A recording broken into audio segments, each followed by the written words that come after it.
Good afternoon, preschool and children's volunteers here at Bellevue. Hope you're having a great fall afternoon. I'm certainly glad that the weather's a little cooler for us.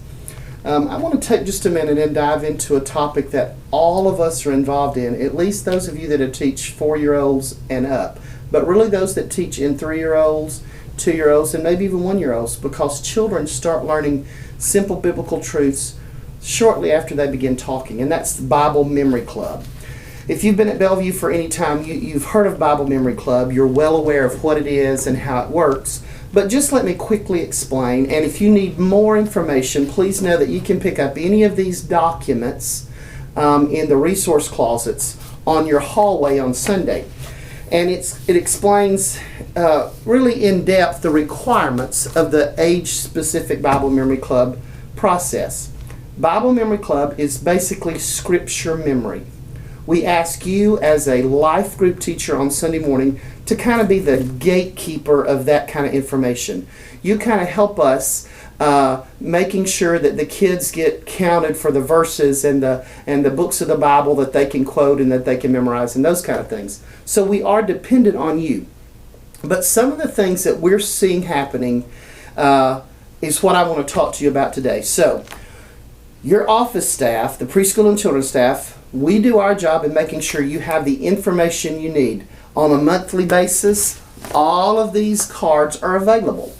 Those verses really are not selected by our office. They're selected by the curriculum that we use, so that children who come to a life group Sunday school or a life group class can make sure that the verse that they're memorizing that coming week reflects the biblical text that you taught on Sunday.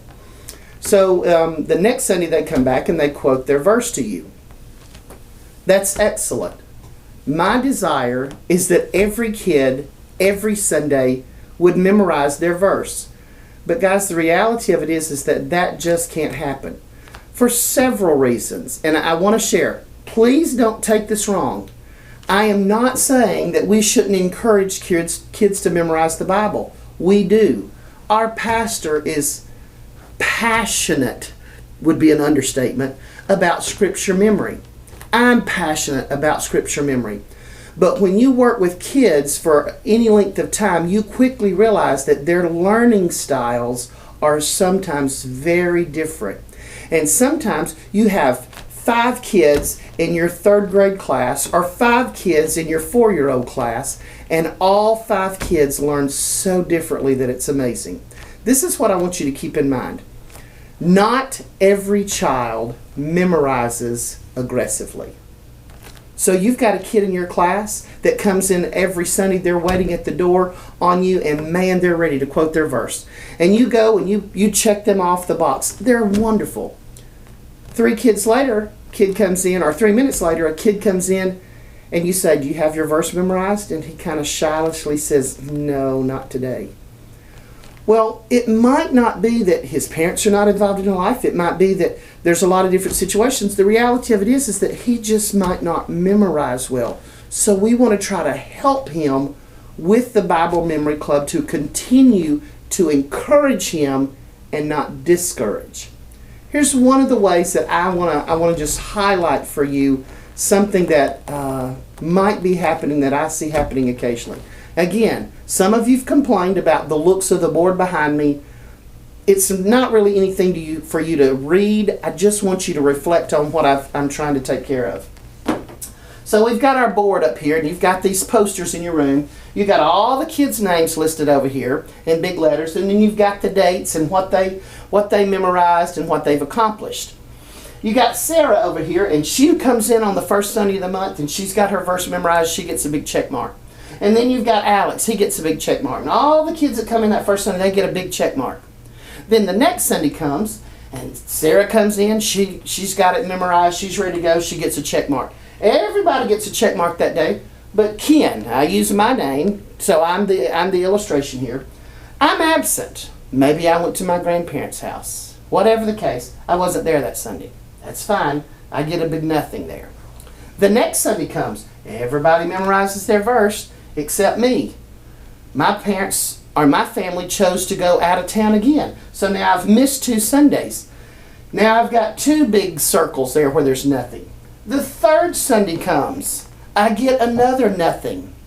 Before long, when I come to your class and I see this nice big poster that you focused on making sure the check marks are there, I'm just telling you from personal experience and watching children, sooner or later Ken gets to the point where he didn't want to come back to your class because this makes him feel like he's not as good as everybody else. And guys, you might say, well, Ken, that's just reality to our world. Sure it is. But we work with children, and we want to offer what's best for that child. And I think we can take this system and make it not so visual in your classroom, pull it down to a smaller piece of paper that only you and the other teachers see. You've still accomplished the same thing. You've just not done anything to embarrass any of the children that are coming into your class. Maybe Ken just struggles with memorizing that verse week to week to week. Maybe Ken is concerned because he's seen everybody else come in the class and they can say the first 5 books of the New Testament. But Ken can't do that yet. So what you need to do is offer extra help behind the scenes for that child. Offer encouragement so that you build the child up. You can do this. I know you can do this. Let's work on those 5 verses one more time, and let's see if next week you can come in and you can say all the books of the New Testament together, or whatever you're working on. I think you get the point. The point I'm making is that Bible Memory Club is a major part of the Sunday morning structure here at Bellevue. You also need to realize that we, as the children's ministry staff, are trying to make sure that the verses we memorize on Sunday morning also line up with the verses that we memorize on Wednesday night or other programming. Now, this fall, that's not happening because the verses that we teach on Sunday morning are totally different than the biblical text or the verses that we're teaching on Wednesday night in Kids Sense. So what's happening is we now have kids that are trying to memorize one verse for Sunday morning and another verse for Wednesday night. And sometimes, it doesn't happen often, but sometimes those parents will give us a little pushback and say, I just can't handle. Can we all focus on one verse? And we're going to do our best to work with that. If you hear those concerns or those complaints, please let us know. Our goal is to do what's best for the child. Keep that in mind as you help them memorize Scripture on a weekly basis. Thank you for what you do, and I look forward to seeing you on Sunday morning.